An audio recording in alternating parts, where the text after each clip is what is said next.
자, 이제 여호수아 강의 6강 나갑니다. 6강. 여리고성이 무너지는 내용이 나옵니다. 자, 어떤 말씀인가 쭉 한번 여호수아 강의 6강 나가니까 나가고 또 저녁 식사하실 수 있도록 하겠습니다.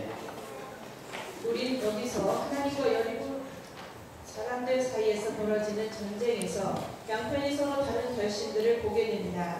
누구의 결심이 이길 것인가를 이야기한다는 것은 뻔한 일이다.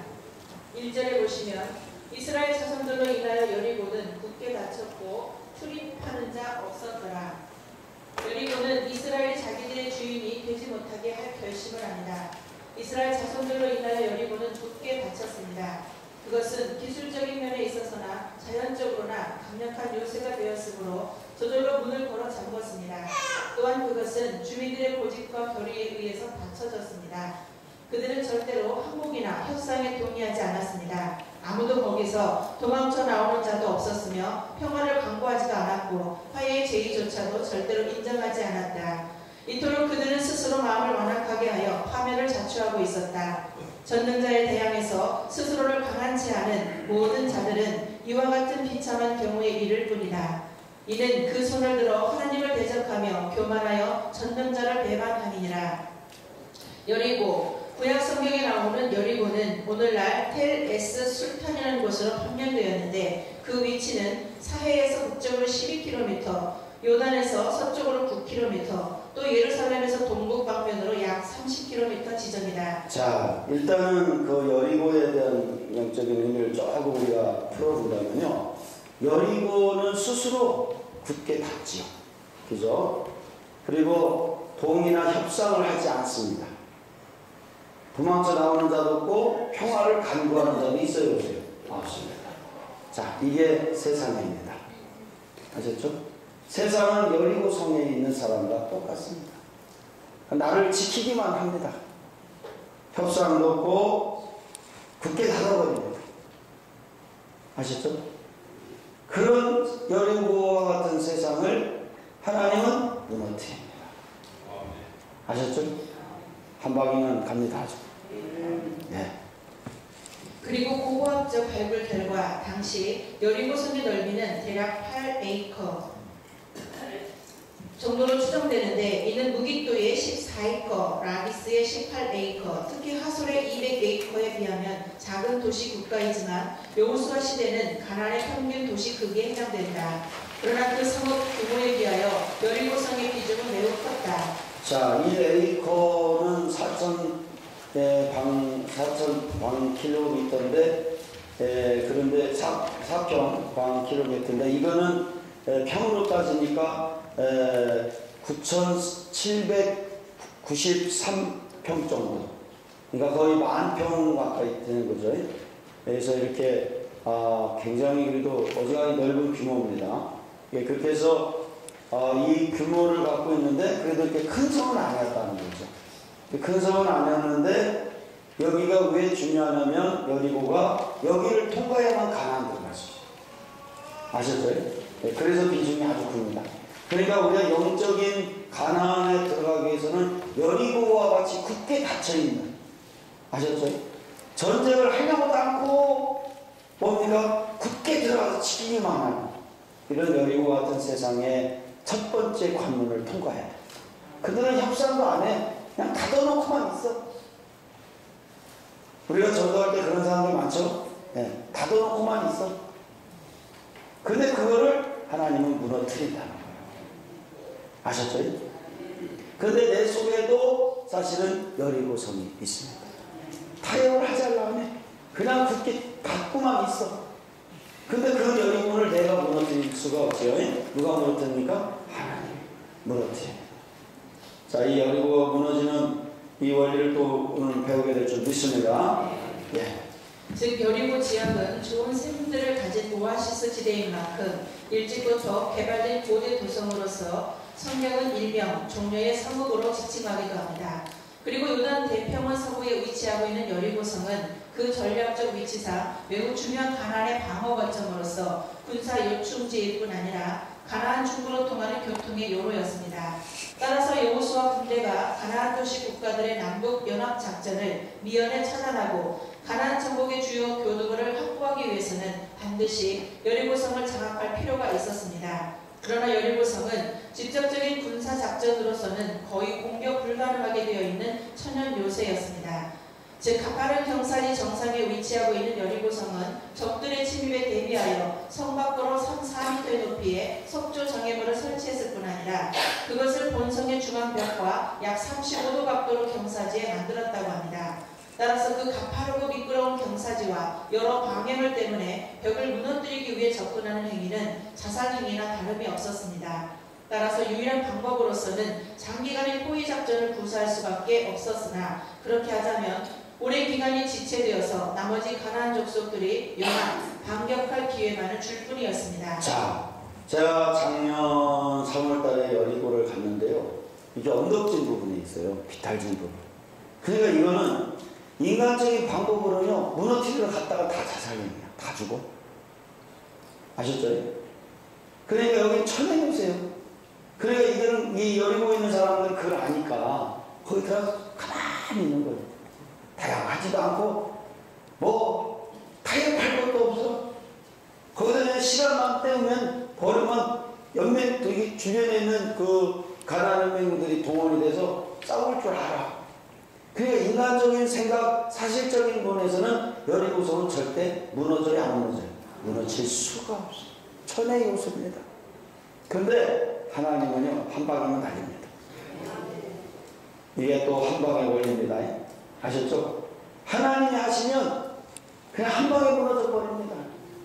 그리고 그 여리고는 두 번 다시 재건을 못하게 저주를 내려버렸어요. 수천 년이 지난 지금도 여리고는요, 그거 가면요, 무너진 흔적밖에 없어요. 지금도 재건을 못합니다. 하나님이 하시면 무너뜨리면 쌓을 자가 없을 줄 믿으시기 바랍니다. 네. 바로 이러한 이유로 인해 여리고성은 성문을 굳게 닫고 마냥 버티는 작전을 구사했던 것이다. 그러나 여호수아 군대에게는 하늘 만군의 군대 장관 여호와가 함께하고 계셨다.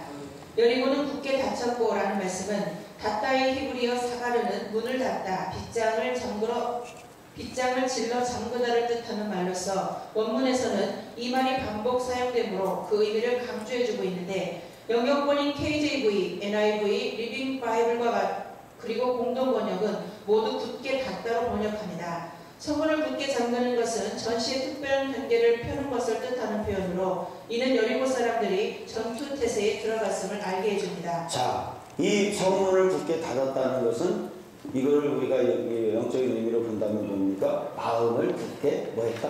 닫았다. 아셨죠? 근데 내 마음을 열어야지. 근데 내 마음도 내가 열 수 있어야 못 열어요.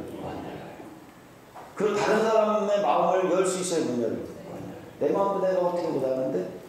그런데 아무리 굳게 닫아도 하나님이 한 번 닫으면 한 방에 가는 줄 믿으시기 바랍니다.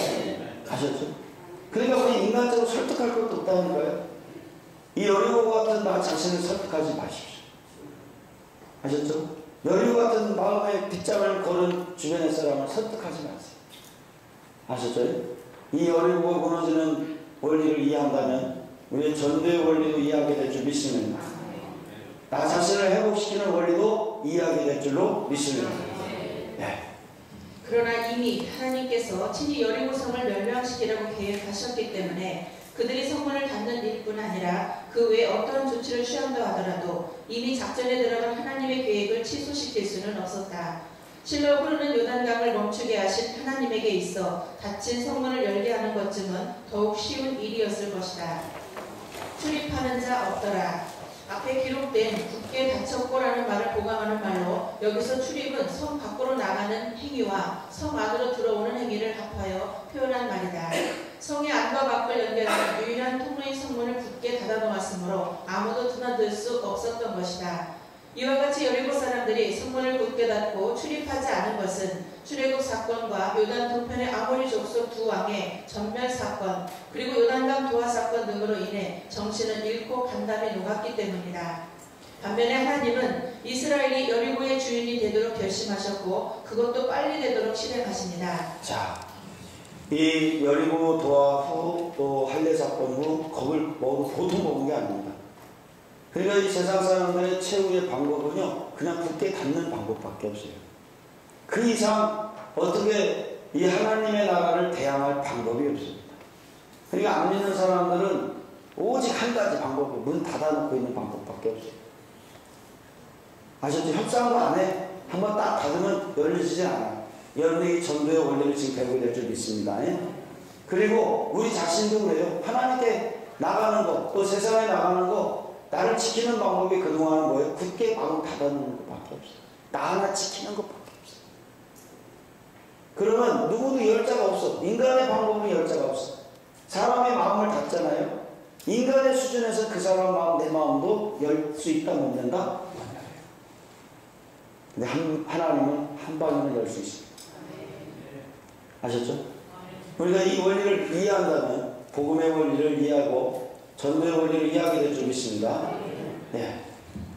2절 여호와께서 여호수아에게 이르시되 보라 내가 여리고와 그 왕과 용사들을 내 손에 붙였으니 여리고성이 얼마나 강한 요새며 그것이 얼마나 무섭게 수비되고 있는가를 친히 보시고 여호수아가 여리고성의 점령에 대해 숙고함에 염려하는 바를 아시는 하나님의 군대의 대장이 여기서는 여호와를 일컬어지고 있는데 바로 그가 여기서 여호수아에게 승리할 수 있는 모든 확증을 주십니다. 자, 여호수아가 이제 그 요단을 건너 12도를 취하고 할례를 받고 그 다음에 이제 할례를 통하여 회복되고 난 다음에 이제 나가서 첫 번째 실질적인 싸움이 벌어지는 거죠. 근데 실질적인 싸움에 딱 갔을 때 이건 인간의 방법으로 무너져요? 안 무너져요? 안 무너져요. 첫 번째부터 인간의 방법을 이건 불가능한 사건. 그걸 하나님 아셔야 몰라요? 아셔. 근데 그거를 여호수아는 어떻게 무너뜨리냐면 자기의 지혜로 하나님이 알려줘요. 하나님이 지혜를 알려줍니다. 이게 12돌에 있는 사람의 하나님의 특권입니다. 12돌에 있는 사람은 하나님의 지혜를 배우게 될 줄 믿으시기를 축원합니다. 아멘. 예, 그러니까 방법을 알아. 제가 이 사회 가는 우리가요, 이 책을 봐도 보이지만 사람들 상담하잖아요. 딱 방법이 보여요. 아, 이렇게 하면 되겠구나. 여러분들 12돌 갖고 우리가 이 지혜를 갖게 되기를 축원합니다. 그럼 어떻게 하면 된다는 게 보여. 그래서 강의만 잘한다고 되는 게 아니고 우리가 이 지혜를 배우기를 지원합니다. 아셨죠? 그냥 강단에서 소리만 외친다고 되는 게 아니다. 이거 12돌이 있는 사람에게 동일한, 여러분들에게도 동일한 그 지혜가 있게 될 줄 믿습니다. 아멘. 상담 공부 안 해도 됩니다. 그 이해 안 해도요, 공부 안 해도 그냥 이해가 되고 하나님께서 그 지혜를 주실 줄 믿으시기를 지원합니다. 예. 보라 내가 여리고를 내 손에 붙였다. 이 말은 내가 그것을 할 것이다가 아니라 내가 그것을 이미 했다. 모든 것은 너의 것이다. 그것은 이미 너의 소유가 된 것이나 마찬가지로 확실하다 라는 뜻이다. 가나안의 첫 열매로서 이 도시는 전적으로 하나님께 바쳐지도록 되어 있었다. 따라서 여호수아나 어떤 이스라엘인도 그것을 황혼의 재산도 만들어서는 안 된다. 그런데도 그것은 이들의 손에 주어졌다고 이야기 되어지고 있다. 이처럼 처음 것은 하나님을 영화롭게 하고 그를 섬기는 일에 바치면 되는 것이다. 자, 그런데 왜 처음 것을 이렇게 바치라고 했는가? 우리가 알고 있는 것과 같은 상식적인 얘기인데, 처음 것은 하나님에게 바치라는 의미는, 첫 것이라는 것은 뭐냐면, 우리가 장자를 죽였다는 얘기는 여기 6월절에 찾아도 죽인다는 얘기죠. 죽일 수 있다는 얘기예요.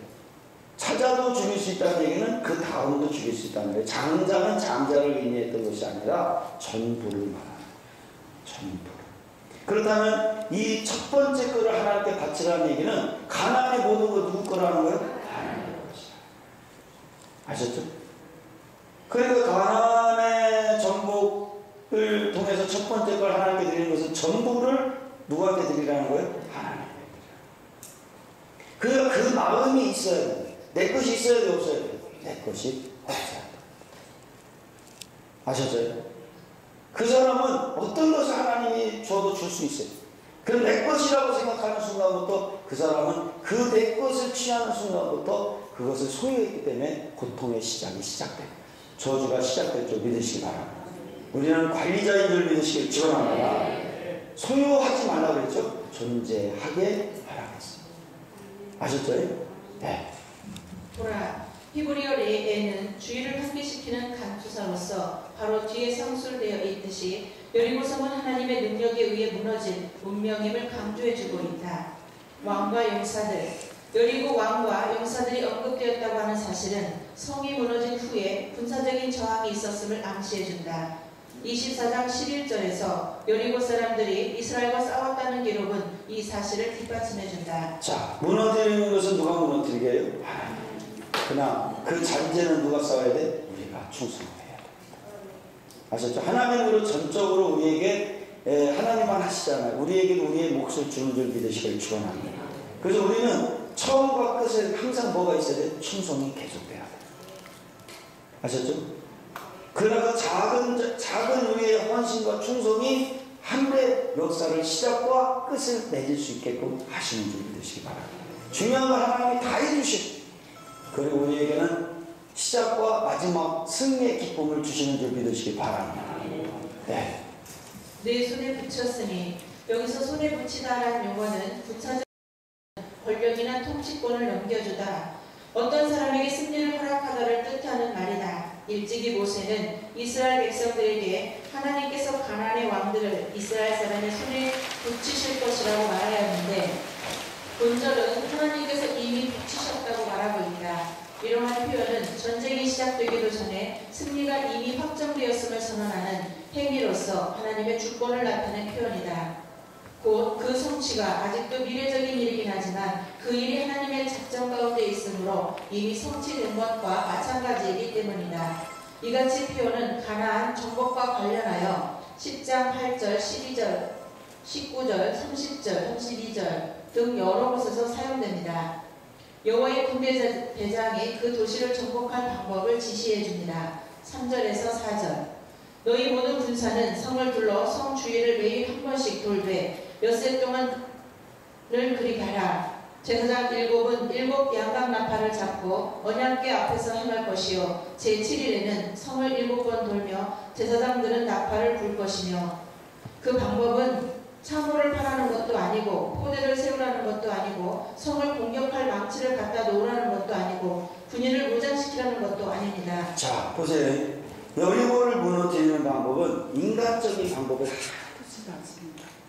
돌멩이 하나도 던지라고 하잖아요. 하나님께서.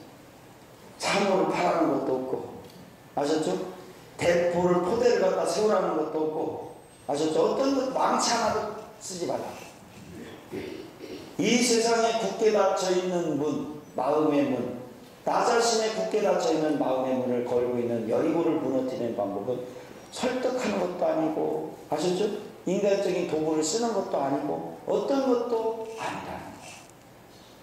내 주변에 마음의 빗장을 굳게 닫은 사람 많지요? 나 자신도 그런 면이 있고요. 여러분들이 이 말씀을 통해 열려지기를 축원합니다. 무너뜨립시다. 한 방에 끝냅시다. 할렐루야. 아멘. 하나님의 법궤를 제사장들이 메고 6일 동안 하루에 한 바퀴씩 성을 돌며 7일째는 7번을 돌되 군인들은 제사장들이 양각 나팔을 이 시에 불 때까지 조용히 따르기만 하라는 것이다. 이것이 그들이 해야 할 전부였다. 성을 둘러 성 주위를 돌되. 자, 그런데 하나님이 알려주신 여리고를 무너뜨리는 방법은 이 하나님의 법궤를 제사장들이 메고 6일 동안 하루에 한 바퀴씩 성을 돌고 7일째는 7바퀴를 도는 거예요. 그러니까 총 몇 바퀴입니까? 13바퀴. 그것만 하라는 거예요. 그리고 양각 나팔을 일시에 불 때까지 조용히 따르기만 하라는 거예요. 그러니까 행군하는 동안은 계속 불지만 마지막에는 일시에 한 번에 불어버려요. 아셨죠? 네, 이게 가자의 원리랑 좀 비슷합니다. 네. 자, 여기서 두르다, 사가보아, 돌다, 카프는 종종 함께 사용되어 에워싸다, 둘러싸다를 뜻한다. 따라서 이 말은 경쾌한 음악에 맞추어 행진을 했다기보다는 성을 빙 둘러싸고 그냥 천천히 도는 행위를 묘사한 것이다. 제사장 일곱 양각 나팔 제7일 7번. 일곱은 쉬부아이라는 숫자가 4절에만 4번, 6장 전체에 걸쳐 14번이나 언급되었다. 성경이 함축하고 있는 숫자의 상징적 의미상 7이라는 숫자는 하나님께 속한 신성한 숫자로서 보통 완성, 완전, 극치, 성별 등의 의미를 갖고 있다. 자, 7이라는 것은 완벽하다. 아셨죠? 영적인 세계는 완벽한 세계인 줄 믿으시기 바랍니다. 성별된 세계인 줄 믿으시기 바랍니다. 극치와 완전한 이 세계이기 때문에 이 7 양각 나팔은 완벽하다. 그러니까 이 나팔 자체는 사실은 인간의 영역입니까? 하나님의 영역입니까? 완벽한 것은 하나님의 영역입니다. 아셨죠? 그러니까 하나님의 방법을 지금 하나님이 알려주시는 거예요. 그러면 우리가 이 세상에 마음이 굳게 닫혀있는 사람들과 내 마음이 굳게 닫혀있는 여리고를 무너뜨리는 방법은 인간의 방법이 아닌 완벽한 하나님의 방법이 동원돼야 된다는 거예요. 그 방법이면 한 방이면 끝날 수가 있다. 아멘. 네. 그러므로 하나님의 신적 섭리나 사역과 관련하여 이 단어는 성경에서 수없이 많이 나타나고 있다. 따라서 우리는 여기 이 숫자를 통해 가나안 정복은 하나님께서 친히 역사하시는 성전이며 또한 하나님께서 이스라엘로 하여금 가나안을 정복해 하되 완전히 정복해 하도록 하심을 알 수 있다. 자, 정복인데 어떤 정복이? 어설픈 정복이 완벽한 정복입니다. 완벽한 정복. 하나님이 하시면 완벽하게 끝났거든요. 그러면 굳게 닫힌 내 마음 하나님 앞에 완벽히 무너뜨립시다. 아셨죠? 내 주변에 완벽히 이 완전히 굳게 닫혀있는 사람들의 마음을 하나님의 역사로 완벽히 끝냅시다. 아셨죠? 하나님께서 끝낼 줄 믿습니다. 아셨죠? 네, 목사님 나오시죠. 목사님 방법대로 한번 해봅시다. 네. 자, 준비하시고 준비! 가자!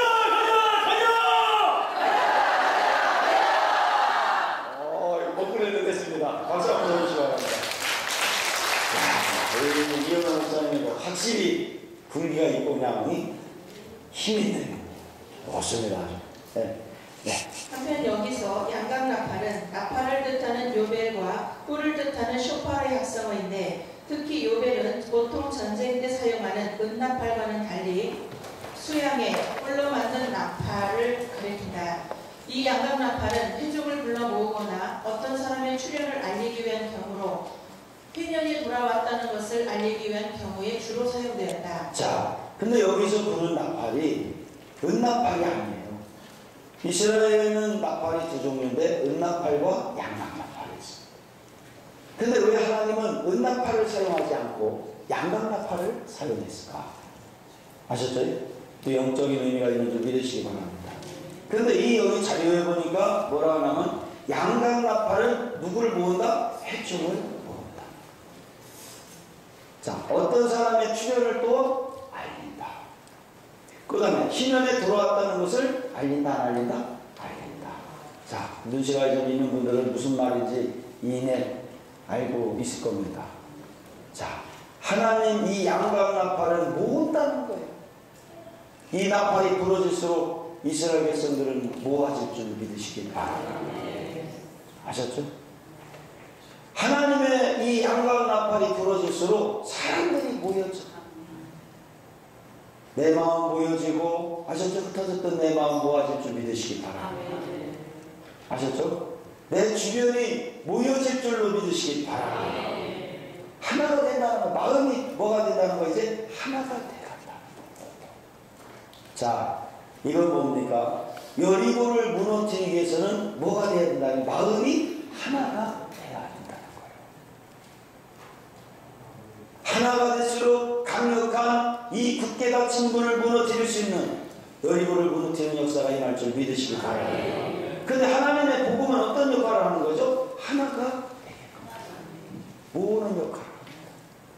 그래서 이 은나팔이 아닌 양각 나팔을 부르면 이스라엘 백성들은 모여져. 보였죠?